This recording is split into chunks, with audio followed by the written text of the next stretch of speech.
Welcome everybody. Today is Thursday, Friday, the 29th of It April. appeared a notice, it's in Polish. Should I click something here on the screen or no? Yes, please do. You can click. It's coming up. Helena will tell you about it, Ursula. So I'm just They want me to understand that the meeting is recorded. Is being recorded. So. Okay. So you click on yes, just confirmation. Click OK. Excellent. Thank you. So I'm delighted that Helena's joined us. She also has beautiful background. She's prepared to take us into OpenSim. We are starting half an hour late, so this coming half an hour will be a shorter presentation. She will show you a lot what's happening, everyone who's watching this. And allow me just briefly to introduce Helena, because she's a wonderful professional in Greece. She is an accredited TESOL and EAP educator. She holds a diploma in RSA and an M.A in ELT. She blends and flips her classes in immersive virtual worlds. She designs blended and synchronous online courses for her learners, owns ELT Treasure Island on Kitely, which is an OpenSim 3D world, and taught and trained EFL teachers for INDIRE, EdMondo, has been an EVO moderator, and she trains language teachers to use virtual worlds with transmedia storytelling, games, and interactive scenarios. As EduNation resident, CAMELOT Award winner and presenter, she supports the value of virtual worlds and Machinima for language acquisition. Without further ado, over to you, Helena. Thank you for the introduction. Hi, Ken, and welcome everyone.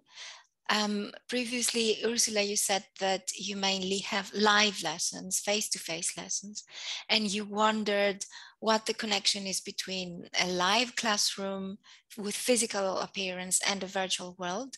Well, you can easily bring it in. This is the good news. You can have simultaneous use of the virtual world in class, even by screen sharing and projecting your screen on the wall. Or if there are more computers than one, you can actually get your students, if not all of them, they can work in pairs or in threes on different computer terminals using their own avatar. I'm going to just show you screen share, actually. I'll show you what ELT Treasure Island looks like, an overview of the island that I've created for my students. And this is an aspect of it.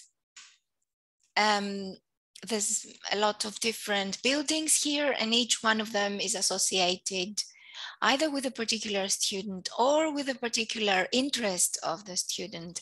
Like the students that own this house here, this building, it's a Victorian building, are interested in English history. So whatever they produce is exhibited on this type of posters. So for example, say you teach literature. I'm going a bit off track at the moment, okay? I'm not following the course on Canvas. I'm just showing you some examples of what you can do. So here is an object which looks like a poster, but in fact, if you click on it, it will play a video. And let me see, have I shared the sound? Yes, I have. I'm sorry, this is an advertisement. We've got advertisements. Here we are, okay. In vain I have struggled, it will not do. My feelings will not be repressed. You must allow me to tell you how ardently I admire and love you. Obviously, you can create this kind of board, and just by clicking on it, you can present a film or a book or whatever your students decide to exhibit in their dwellings, their virtual dwellings. It takes a little bit of time for the videos to buffer or to play. And we also have, sometimes there are connection issues, but that's not difficult to overcome. you can allow your students to do some research about their preferences, like what interests do they have? And you can also connect with the aims of your lesson. If your aim is to teach them literature or whatever, CLIL, for example, or any kind of aim, teaching aim that you may have, you can bring them in here and give them games to play, either to revise or to simply practice. Like take, for example, this one. It's like a dice. They click on it, it rolls around, and they speak on the topic presented here. So the Curse of Princess Amun-Ra.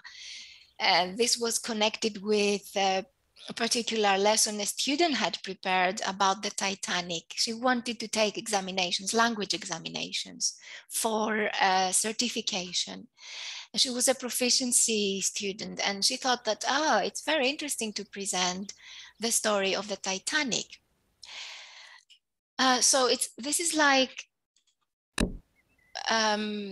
you click on this box and the student receives certain note cards with information about similar stories the students have prepared. So in this case, this particular box, there's a lot of windows popping out because there are a lot of texts that the students have inserted in here. If you right click and select edit on this box, you can see the items that the box includes. The items are simply note cards connected with essays, texts the students have produced based on their research, especially for exam preparation classes. So you insert the note card and another item that we call a script. A script is like a very simple code, as you can see here. Perhaps it's not easy to understand, but you can find these scripts easily. That gives your object certain abilities. Like this particular script here gives the object, the box, the ability to offer the note cards in it.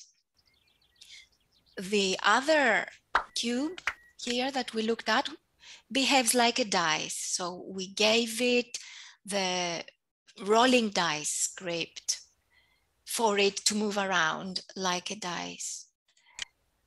And there are a lot of different objects in here. You can buy things in the marketplace. You can even have a bath. I mean, not you, your avatar can have a bath if you feel tired. You can get your avatar to wash their face. You can live as you do in everyday life. Can you actually show this, how the avatar jumps into the bath? Your own avatar has not been seen. Here she is. She's wearing her best clothes on. And I mean, it's a bit strange to get her to have a bath with her clothes, but it's funny at the same time. So if you also, let me close these popping windows. If you click on the bath, you also get some this blue kind of control, and just by selecting the bathing style, your avatar behaves and moves in a different way. Maybe bathing 4 is that this is the move she makes. Okay, you may ask, and what is the relevance with my lessons? I'm not sure. What kind of classes do you teach, Ursula? General English, academic English, specific just with many elements of academic English. So you've got adult classes mainly. Pardon? Adult classes. Yes, adult classes. Not children. Adult classes, and they are students, 20 up to 23, sometimes 24. Right. Okay, they're university students. And they are engineers or future engineers, something like that. I see. Well, that's nice. I mean, you can get inspired to do a lot of things for engineers in here. So, we also have this kind of device here, which we call a teleporter. Just by clicking on it, you can move around, you can travel around to different destinations on the island or outside this island. You can hypergrid to other grids on OpenSim Simulator outside Kitely. Kitely is only one of the worlds on Open Simulator. There are a lot of different similar destinations. So for example, if you click number 2, which says sandbox, and then you try clicking on the teleporter again, you will find yourself in the sandbox where we come to build, to create, to learn how to do things. And this is, well, just a simple overview. There's a lot more you can do. Another area which is worth pointing out is those little galleries that students have created. We call them galleries because this particular one, for example, is dedicated to transmedia storytelling around Oscar Wilde's short stories. And students read.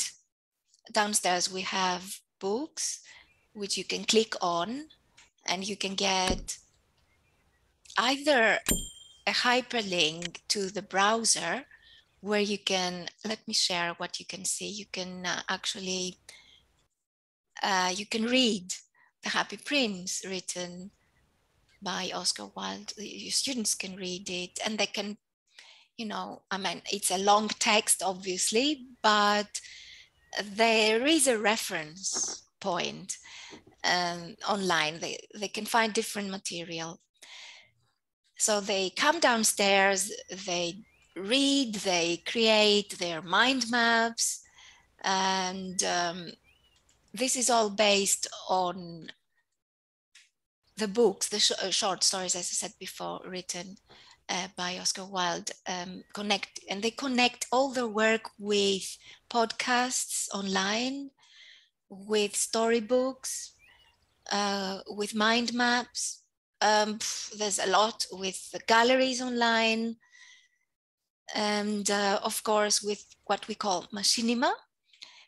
Machinima means, Machinima is a kind of video that you film in world, in a virtual world. And I mean, our students do it. You said you have 20, 21-year-old university students. Surely they have done this by playing video games. Of course. They are good at it.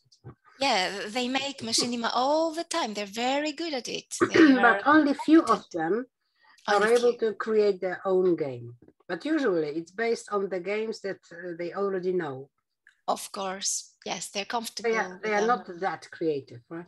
I see. I get your point. Although they are young engineers, or almost engineers. Right. So you have to urge them and motivate them and give them the idea to be more creative. You've got to inspire them a lot. And here, I mean, this particular student who created this list of Machinima that he has put on this shield, on this board in the gallery, he was, well, back then, I mean, like 3 years ago, 5 years ago, he was a young learner at school, secondary school, and he actually produced his own Machinima that we stored here. And how we did it, we just added some of his screen captures and my screen captures to produce a certain film or a story. And in this case, I think this was connected with financial literacy, and he left it on YouTube. Okay, let me show you what I mean. It'll take a few seconds until the film buffers. I hope it doesn't take long. I may have to refresh. Oh, here it's coming. Hello, Bill is here, and I am at the bank, and I want to Oh, talk to you it's about my financial sound. literacy. I have to put up. Money is necessary in our lives, but it doesn't bring happiness and friendship. A lot of people use their money in the wrong way and don't save it for a rainy day in the future. Here are some tips. To begin with, you have to know the difference between income and capital. Capital is something that is generated from income or investments. So they use the vocabulary they've learned in class in order to write the script, and then they film with their avatar. They can also role play. They can pretend they are a hero from a book. There's different options. I mean, just use your imagination. They can do a lot of things here. And you as a teacher can inspire them to play, to practice, to build. Now, this is just an overview of what you can find in World. Let me also tell you about what you can find on our Canvas platform. Well, so many windows. I've just opened so many windows. Here it is. I found the right page. Here we are. Okay, let me share my screen and show you what this course contains, how to get started in OpenSim. You get information about the requirements. Basically, there are no requirements, no prior knowledge is needed of using Open Simulator. And it's actually a very light program for your computer. Mind you, you can't use it on a mobile phone. You cannot use it on a tablet. It's only for laptops and PCs, and it only takes up like less than 145 kilobytes. This course is for language teachers, educators, like yourself, course creators, tutors, lecturers, anyone who uses virtual worlds in their classroom. It lasts 1 hour, but it's also subject to your connectivity and how tech savvy you may be. All you need to do is open an account with Kitely and download Firestorm Viewer. And I would be glad to do this for you and with you. On this course, there is no formal evaluation, so it's a friendly learning process.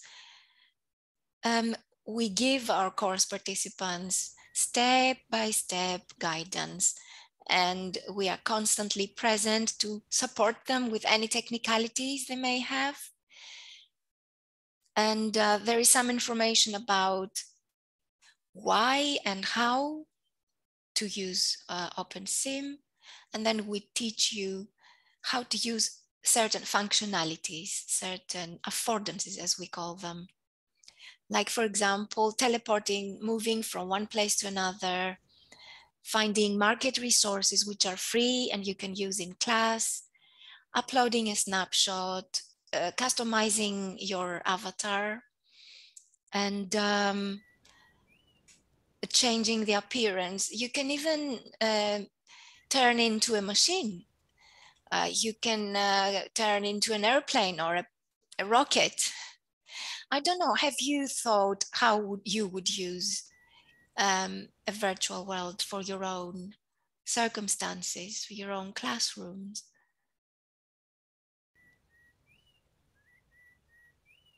Do you get inspired to use it? It's a nice thing. If I had classes online, but with adult students, well, if they want to play, let them play.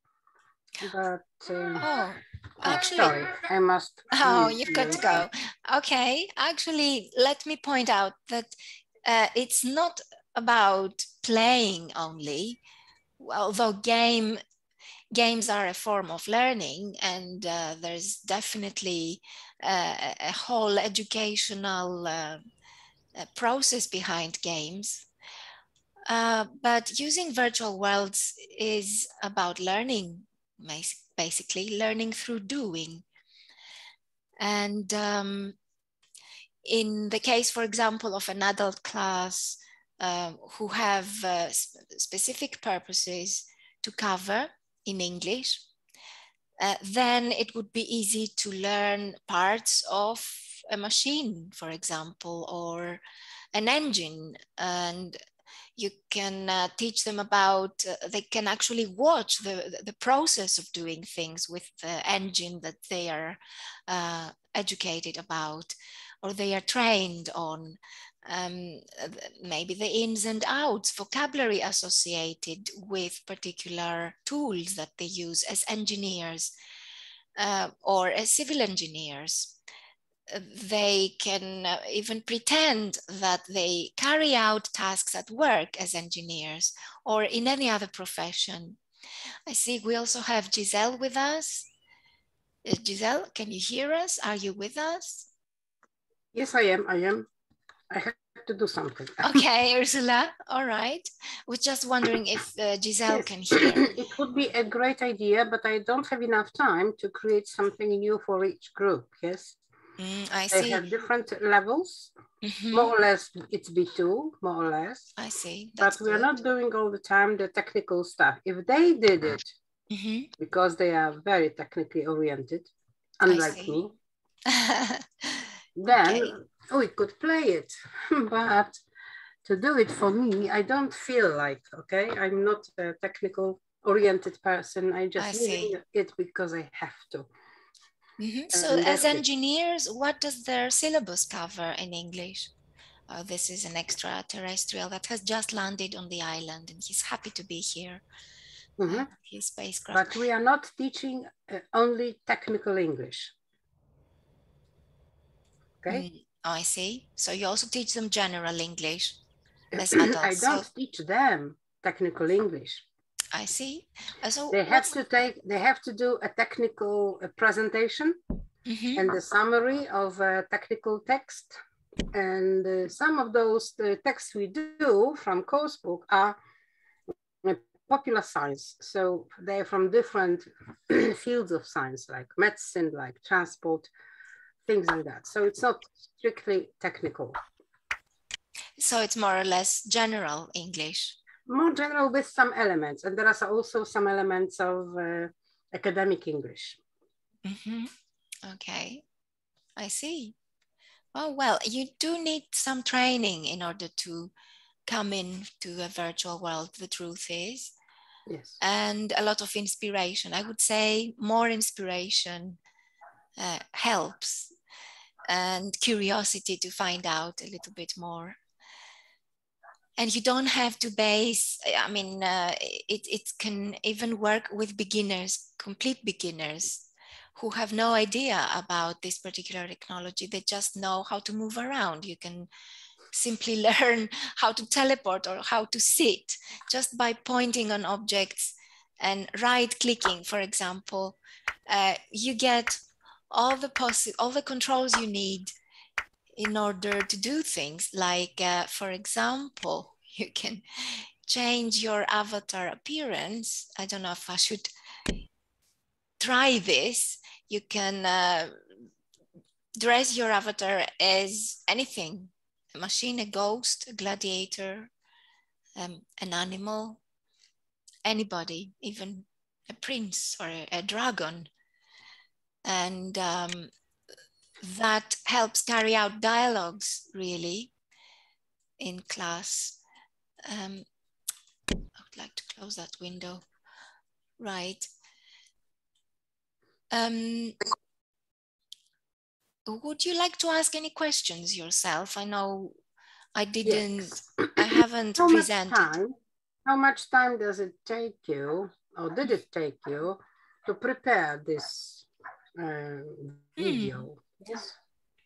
You mean this particular island I'm showing you at the moment?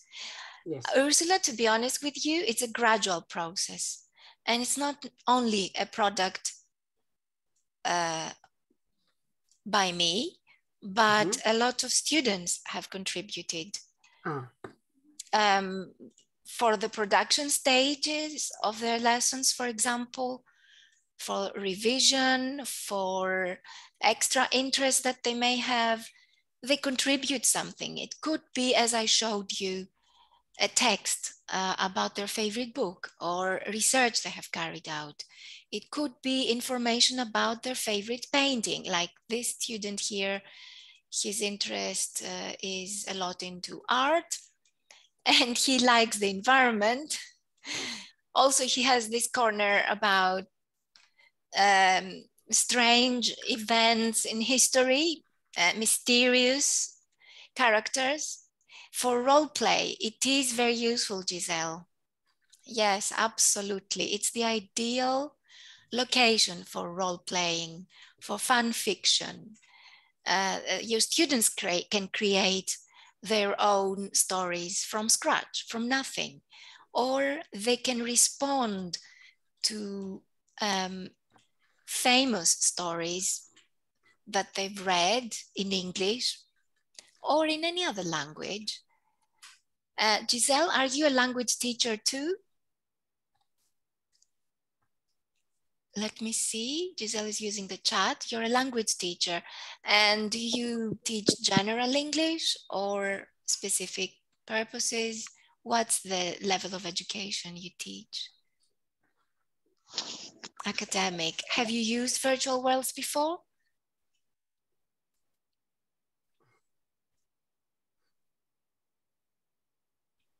Have you used virtual worlds? Are you for office hours?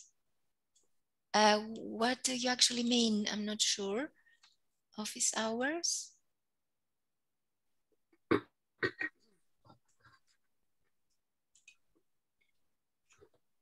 Okay, Ursula, is there some other curiosity that springs into mind when you feel this? Martin? Yeah? I see there is a lot of potential here for learning languages. But I have a question regarding these objects you showed whose script can be shown. The script, Yes, you mean? Can I edit that script in order to change the behavior of the object? You can. Are they editable? Some scripts are editable, like the teleporter, for example. There are specific features that you can change, or the slideshow viewer, but most of them are set and you can find them for free or from the marketplace, or if you can travel to free teleport, actually, sorry. If you teleport to free grids in world, you can find them and just get them. You don't have to start from scratch. There is also a lot of research carried out by colleagues who are interested in expanding in this world and making it more sophisticated. There's a team of people that work in Kitely Open Simulator. It's very similar to Second Life. Actually, it comes from a very similar or maybe identical technology as Second Life. It's more recent, more contemporary, and there's been a lot of development here in the last few months. So there's always new scripts coming out. There are a lot of volunteers also, Martin, that help to this direction. Okay, thank you. You're welcome. Virbella is interesting too. Yes, during our EVO sessions, we have presented different virtual worlds, Giselle, and one of them, I think last year during immersive, or was it the year before?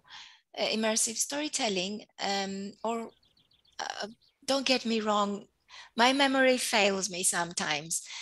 We did sort of explore different worlds, including Verbella, and we actually found out that OpenSim is user-friendly.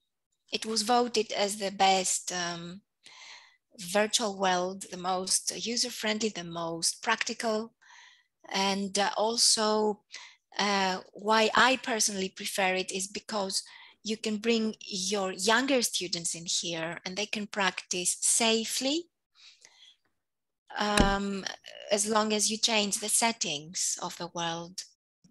Can I just step in there because of the that comparison that we did? We have a matrix on our vLanguages wiki. vLanguages.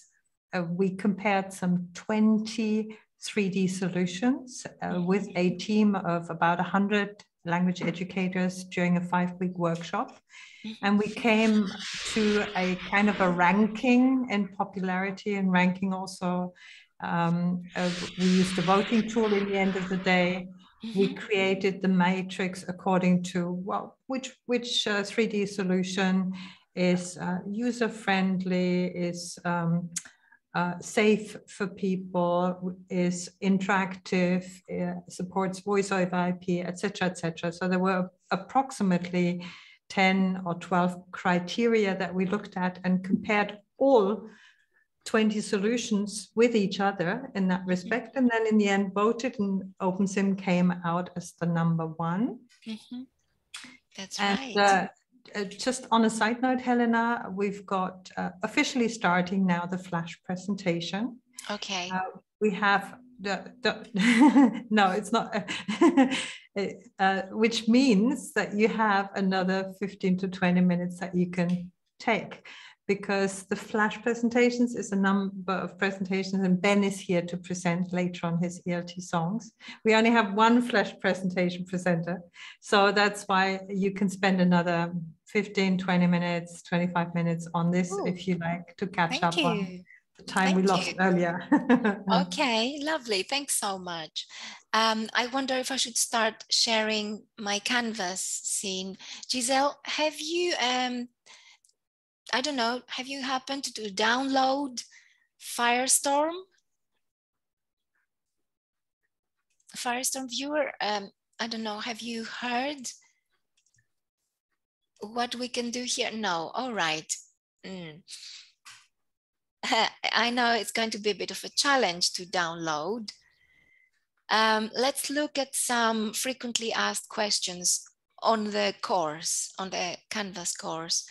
We're using Canvas to host this particular course and all the rest of the EdTech2 courses. Let's take a couple of minutes to read frequently asked questions that may be useful, like how long does the course take? It's a 1-hour self-study course with 5 modules. The videos in total of this particular course take 15 minutes, and there are some screenshots and text to support your study. There are surveys, quizzes, and assignments, which overall last about 45 minutes, totaling in 1 hour altogether, and depending on your connection.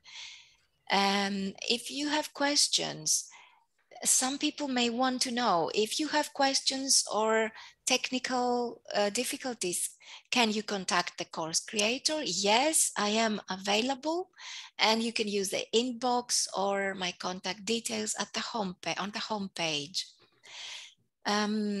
Is there some copyright restriction if you want to use OpenSim Kitely in class? The answer is simply no restrictions. And can I use OpenSim with children? Over the age of 13, anyone can log into Kitely. Under the age of 13, they can log in with parental or legal custodian supervision. And again, the teacher, the educator, knows how to change the settings in order to restrict access to strangers. So here's the next question. Is it secure? Yes, you can set the learner's account settings to general, which will restrict them from teleporting to grids with adult or moderate content. Also, to monitor access to your island, you can add extra requirements for inhabitants to join a group, your group, and to add you as friend. So there is a lot, there are a lot of settings you can use, and there's a module based on this with practical tips. How can I use OpenSim if there are technical restrictions at the school I work with? Well, as long as you have a stable internet connection, a laptop or a PC and a projector, you can project your screen showing your virtual island in class, or you can get students to share computer between them. Do I need an email address to register students? Yes. And there is a particular section with instructions on how to do it. How can I get my own island if I want exclusive access for my classes? Well, a starter world costs less than $15 a month, and it provides one region with a maximum avatar capacity of 10 and a 1 gigabyte memory. You can find more information just by clicking on this link, and it directs you to the Kitely site, where you can find any news connected with world types and cost. How can I get, where can I find more? Again, on the Kitely site, there's a lot of information. Yes, in the chat, you can find the self-enrollment key for Canvas. So you can actually log in and let me know if you have any difficulty creating an account and logging in to Canvas. It should not be difficult. You simply provide your email address. Okay, at the bottom right, there's a next button. And in this case, we're asking you to complete a survey, which I would really appreciate. It only contains a few questions, and I wouldn't like you to spend much time. Just simply click on whichever describes you and your experience with the use of virtual worlds. That will help me understand how difficult the course is for you. Also, have you used? Yeah. Can I direct you a little bit back to OpenSim, away from the Canvas course as such? And? You've only got 10 more minutes, and there's a couple of people here who've never seen a virtual world here. So perhaps they might be interested in some of the functions. Benjamin is here, and I see Giselle is here twice, and Ursula, okay. Yes, let me show you some further instances of ELT Treasure Island. This is only one island on Kitely, which I use with my students of all ages. I teach adult classes. Just show your avatar one more time, because sure. We see a virtual world that is pretty much empty. Yeah. Yes. And the fact is that, can you use voice over IP here? Can you communicate with people? How difficult is it to enter the virtual world?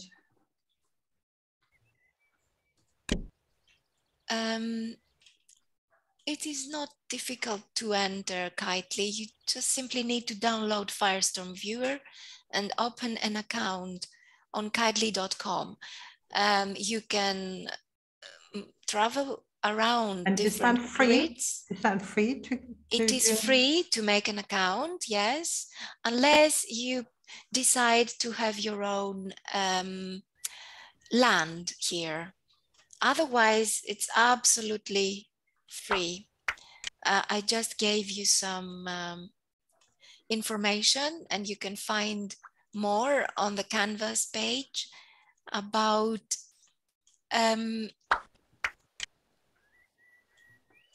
the different pricing.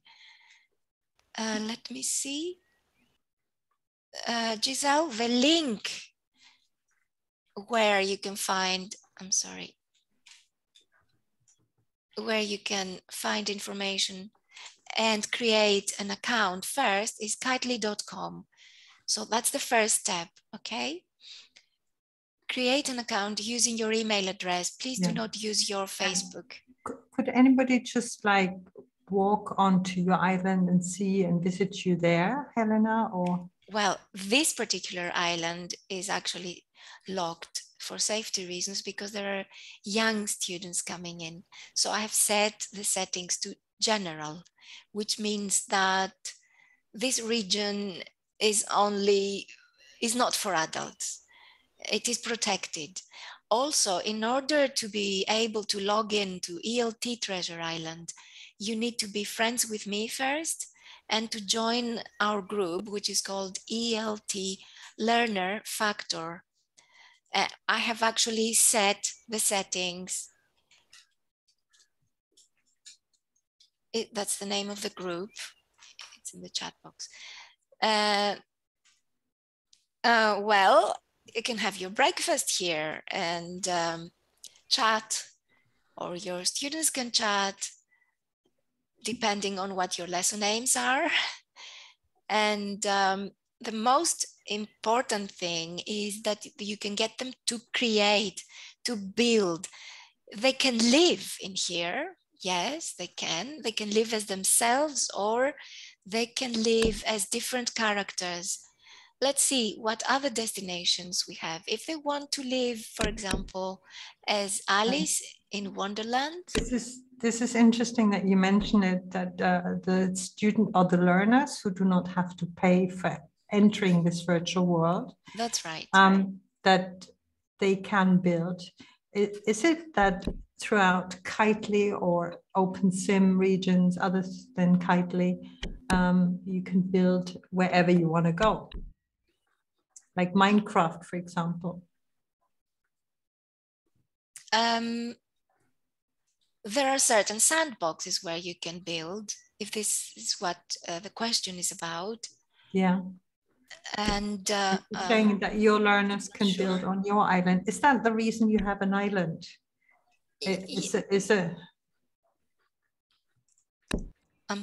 What's the reason for you? What's the reason for you to rent place and space? A place like that.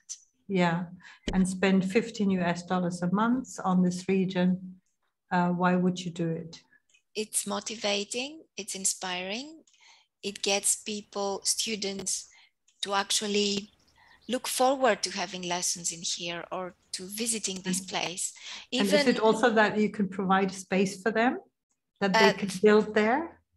Is it that you can, yeah? We can have face-to-face synchronous lessons, or they come here and have practice and they visit each other's houses.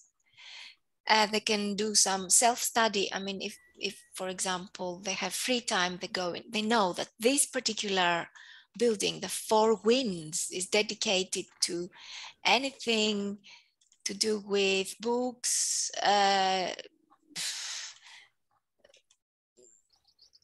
so and here's a bookcase. These buildings, did you all build them yourself? Some of them are already available on the marketplace, so you can actually buy them. Some others are available in malls in world where you can travel, you can teleport, and you can get them for free. And some others we have built from scratch, like this one is like made of different shapes, or what we call them primitives.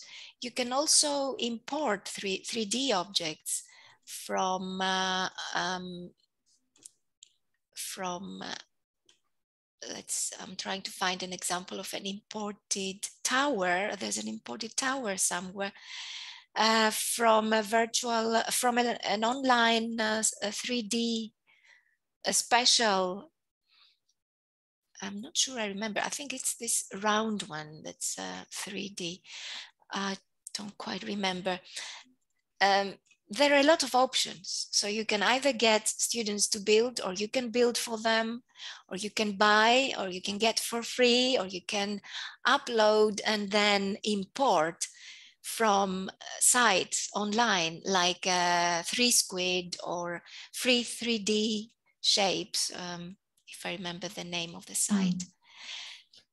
It's such a beautiful island, and you basically created this one for your learners, the whole island. That's right. Yes. Including all of the house buildings, the sandbox, everything you put there. Is that correct? Yes. Yes, the sandbox I created for them, and they come here and they learn how to texture, how to shape objects. I'm really not sure why my avatar is not following me and why I cannot click on the teleporters right now. I can only move around this, I don't know, probably some kind of bug. We soon have to wrap up, but I wanted to show everyone the beautiful potential of these 3D worlds. And Helena is not a 3D graphics designer or a video game designer. She is not a Maya or whatever scripting expert. She is a general user of the environment. And the beautiful thing about OpenSim is that any normal person can create such a 3D landscape in such a variety and can invite students into the space and take care that this environment is protected so that even young learners can enter the space. Exactly. Yes. And this is so wonderful that you've done this, Helena. You've pioneered this approach with so many learners. Also, you've tested and experimented with this one now with adult learners. So you've taken a lot of learners into your virtual world, and I really am very, very happy that you're doing this kind of work. Actually, the pleasure is all mine. I mean it, and it's inspiring to be working with you. You are the reason behind all this, and a team behind you also. It's also, I owe it to myself and to my students, especially the younger ones, because they're so technologically literate. It would be a pity not to follow their habits, their everyday habits. They use technology so much that I would be blind not to open up my eyes and see what they prefer, what they like doing. It's a very inspiring type of technology. It's not about playing games. There is a lot of learning behind playing games, as long as you know how to do this. But it's about inspiring them, as I said before, and about keeping up with their own habits and interests. And it still is something of great value when you think of the metaverse having been announced by Facebook as the upcoming future 3D environment that people will be living in, or even working in, or meeting in, and so forth. So OpenSim as such, I can say, is a relatively not so easy environment to get into. Compared to maybe some other solutions that are coming in on the market in the direction of Mozilla Hubs, FrameVR, etc. So 3D environments that are browser-based, that do not require software installation, nor does it require quite some technical skills to navigate in this environment, to walk around, etc., are on the way. So the groundwork, however, has been more complicated at the beginning, and this is a valuable experience. Thank you so much, Helena. You're most welcome. Pleasure. Anything still you wanted to mention? I would like to show you the rest of the skyboxes, which we have just above this level of the land, but somehow the teleporter is not working at the moment. And please feel free to join the Canvas course. There's a lot you can learn. And we're also preparing a second stage on OpenSim, how to move on in OpenSim. And you will be able and have the opportunity to learn more tomorrow. Exactly. What time? 12 o'clock GMT, 12 o'clock PM Greenwich Mean Time. Excellent. So you're most welcome. OpenSim 2 for you. That's Thank right. you so much. Thank you. It's been a great pleasure.